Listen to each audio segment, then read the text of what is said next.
Hi friends, welcome to Arabic 14th class. Friends, నా పేరు నరేష్. మీరు చూస్తున్నారు అరబిక్ నేర్చుకోండి తెలుగులో ఛానల్.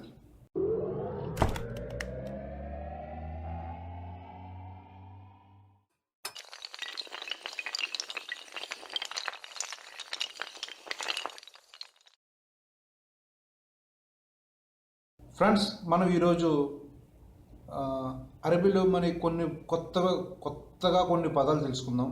అవేంటంటే మన నిత్యం వాడుకలో ఉండేవి, వాటిని ఏ విధంగా మనం ప్రొనౌన్స్ చేయాలనేది ఈరోజు మీకు చెప్తాను. మార్నింగ్, ఎర్లీ మార్నింగ్ని సుబహ్ అంటే మార్నింగ్ అంటే ఉదయం. దోహార్ అంటే పగలు అనొచ్చు, మధ్యాహ్నం కూడా అనొచ్చు దోహార్ని. రాత్రి బిల్లేత్ అంటే రాత్రి. సాయంత్రం అస్సర్ లేదా మగరూబ్ అంటే సాయంత్రం అర్థం. నెక్స్ట్ ఒకరోజు వాహిద్ అంటే ఒకటి, హ్యోమ్ అంటే హ్యోమ్ అంటే రోజు అంటారు. ఇద్నిన్ యోమ్ 2 రోజులు, తలాత యోమ్ 3 రోజులు. ఎలాగైనా చెప్పచ్చు. మీరు నెంబర్స్ పెంచుకునే కొద్ది రోజులు పెరుగుతూ ఉంటాయి, మన తెలుగులాగే. నెక్స్ట్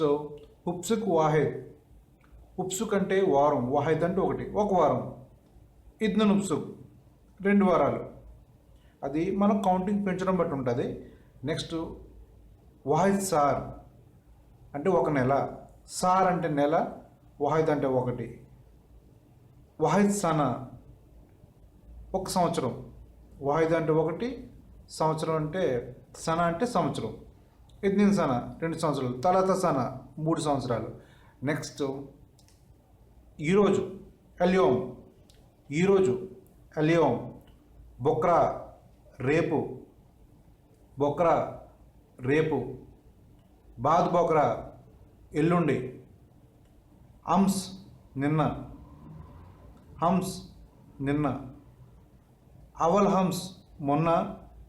దాన్ని గబుల్ హమ్స్ కూడా అంటారు. అవల్ హమ్స్ కానీ గబుల్ హమ్స్ కానీ అంటే మొన్న అని అర్థము. నెక్స్ట్ అతిని ఇవ్వండి. అతీక్ ఇచ్చాడు అంటే ఇచ్చాడు అని కూడా చెప్పచ్చు. అతేత్ ఇచ్చాను. అనాథత్ ఫ్లూస్ నేను డబ్బులు ఇచ్చాను. ఆదిక్ ఫ్లూస్ అతను డబ్బులు ఇచ్చాడు. అతను ఫ్లూస్ డబ్బులు ఇవ్వండి. ఫ్రెండ్స్, నేను ఈరోజు మీకు ఒక ముఖ్యమైన విషయం చెప్తాను. మెంటల్గా స్ట్రాంగ్గా ఉండే వాళ్ళ గురించి, మెంటల్గా వీక్గా ఉండేవాళ్ళ గురించి. ముందుగా మెంటల్గా వీక్గా ఉండేవాళ్ళు మనతో పాటు మన తోటి వాళ్ళలో చాలామంది ఉంటారు. వాళ్ళు ఎక్కువగా కంప్లైంట్ చేస్తుంటారు, ఎన్ని నెగిటివ్ కంప్లైంట్స్. అవి ఎలా ఉంటాయంటే, ఈ గవర్నమెంట్ వచ్చిన తర్వాత రేట్లు బాగా పెరిగిపోయి బతకలేకపోతున్నాం, మా నాన్నగారు ఉన్నప్పుడే బాగుండేది, పెళ్ళికి ముందే అంతా బాగుండేది, అంతా హ్యాపీగా ఉండేది అని ఎక్కువగా కంప్లైంట్ చేస్తుంటారు. ఎందుకంటే వాళ్ళు ఫాస్ట్లో బతుకుతారు, వాళ్ళు ఫ్యూచర్ గురించి ఆలోచించరు, పాస్ట్లో మాత్రం బతుకుతారు.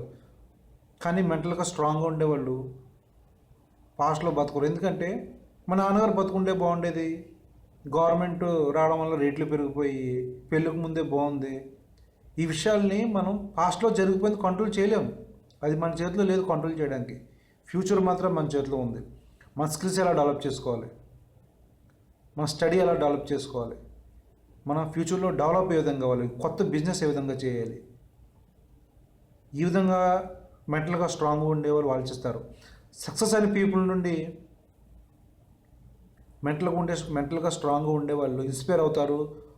వాళ్ళలాగే మనం కూడా సక్సెస్ అవ్వాలని కోరుకుంటారు.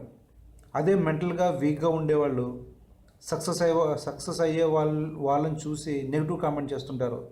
అతను ఏ అన్యాయం చేసి సంపాదించాడో, ఎన్ని లంచాలు తీసుకుని సంపాదించాడో అని కంప్లైంట్ చేస్తుంటారు.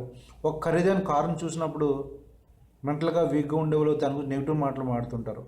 అతను ఏం చేసి సంపాదించాడు, ఎంత ఖరీదైన కారు కొన్నాడని.